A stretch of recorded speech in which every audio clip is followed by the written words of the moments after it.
how does the situation in Pakistan with Imran Khan have an impact on our ummah and in Palestine in particular? I think that one of the greatest tragedies, in my opinion, that colonization inflicted on us was not just the physical aspect, but the mental aspect. What colonization did was it disconnected us as a body. It tore our limbs from each other, and our memories became disconnected from each other. When I read Ibn Kathir or Ibn Khaldun or Ibn Taymiyyah and their scripts, they talk about the politics of the ummah from Morocco all the way to Jakarta and beyond. For them, it's just normal. We are one ummah. It makes sense that someone from Tunisia knows about the affairs of Pakistan. It makes sense that the Pakistani talks about Saudi. It makes sense that the Saudi talks about Malaysia. One ummah, one brotherhood where we all influence each other. When it comes to Imran Khan, let me be brutally honest. Imran Khan burst onto the scene. And when he gave his speech in the United Nations, he was a wonderfully eloquent advocate for the Muslim causes. In Azerbaijan, secular Azerbaijan, when they liberated Nagorno-Karabakh, Imran Khan's influence was so effective in going beyond the ethnic and nationalist lines that Azerbaijan, in their celebrations, they lifted 3 flags. Turkey, which gave them the drones, Azeri flag and Pakistani flag. When Imran Khan emerged onto the scene, there was a shift in the Muslim world that culminated in the Kuala Lumpur summit in 2019. The Saudi Crown Prince and the UAE were so terrified of the Kuala Lumpur summit because they believed if Imran Khan went and attended, Imran Khan would lend a Muslim legitimacy to this conference that was designed to rebuke the de-Islamization policies of UAE and Saudi Arabia, which were looking to introduce alcohol, looking to introduce OnlyFans model concerts, which were looking to introduce casinos into those areas. The Saudis, they threatened Imran Khan. They said, Wallahi, if you go to Kuala Lumpur, we will cut our investments to Pakistan and we will kick out the Pakistanis from Saudi Arabia and you can deal with it. Pakistan must be dependent on us. It cannot be equal to us. Imran Khan, the potential that he was about to bring in terms of establishing an independence. Remember, at every OIC meeting, Imran Khan would bring up 2 topics, Kashmir and Palestine. The reason that troubled Saudi and UAE so much, there are many people who think Imran Khan was just words. If he was just words, Saudi UAE would not have celebrated his toppling, nor would the US representative have said to the establishment in Pakistan, get rid of him and all will be forgiven. The Imran Khan's words were having such an impact, the way your words are having an impact on Biden, Blinken, and the shift in public opinion, that Imran Khan was bringing up Kashmir at a time in which Saudi and UAE were trying to get warmer ties with India. Remember, when Indian Prime Minister Modi's official insulted the Prophet Muhammad sallallahu alaihi wasallam and Sayyidina Aisha radiallahu anha, Modi panicked so much that he issued an unprecedented statement. He said, we respect all religions. His party had never made a statement like that in their entire history. They commissioned an article in Oman and other Arab capitals desperately trying to defend Modi and saying Modi had kicked out the official. Modi was worried that there would be a boycott and that the Muslim nations would punish India.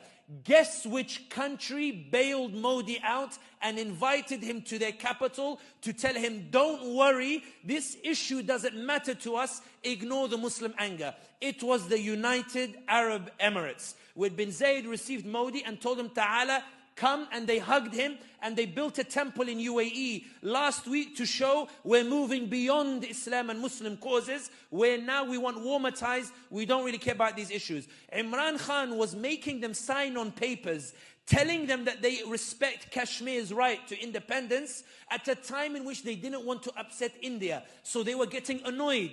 Imran Khan kept bringing up Palestine at the OIC and making Saudi and UAE sign on a commitment to Palestinian liberation at a time in which UAE and Saudi were trying to get close to the Israelis. They told Imran Khan, listen, calm down, bro. I'm trying to get close to India and Israel. Why do you keep bringing up these issues? Why do you keep talking about it?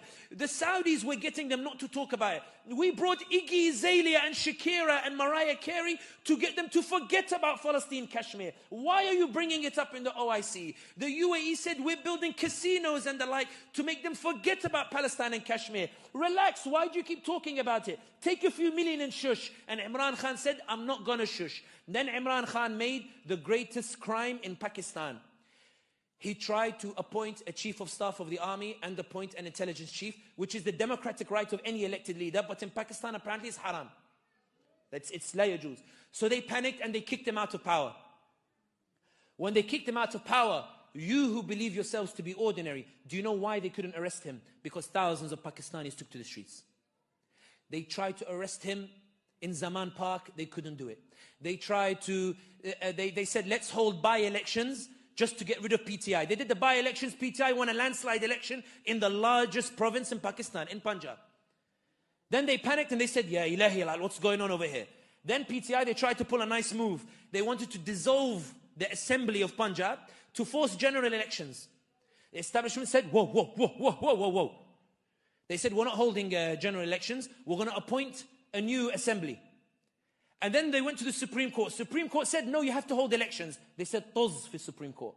We're not respecting this Supreme Court. The reason they couldn't arrest Imran Khan was because people were getting like Arab accounts were talking about Imran Khan. They were raising awareness, saying, dude, what's happening to Imran Khan? He's being attacked only because he's certainly raising the awareness. But ya ibadallah, let me tell you something phenomenal about these Pakistani brothers and why I believe the ummah is alive. I refuse to believe the ummah is weak. The establishment spent 2 years preparing to rig the elections to ensure that Imran Khan would be eliminated from the scene and PTI. They got him in prison, they arrested him because on May 9th, some installations were burnt. Some Pakistanis, they got scared suddenly and they went home. I don't know why, but in any case, it is what it is. They arrested Imran Khan. They threw 250 charges. They found something about his marriage. Apparently the wife didn't wait for an iddah period or something. Something was so ridiculously disgusting the way they did it. But in any case, they put him in prison. And they tried to rig the elections. But this is the point I was making about social media. When I said earlier that they can shadow ban thousands of accounts, they can't shadow ban millions. They can't shadow ban millions of accounts. They can't shut down millions of voices. Because when they tried to rig the elections, what the Pakistanis did was, they went and voted for independents who are from Imran Khan's party. And they came first. They started rigging in broad daylight. I went to bed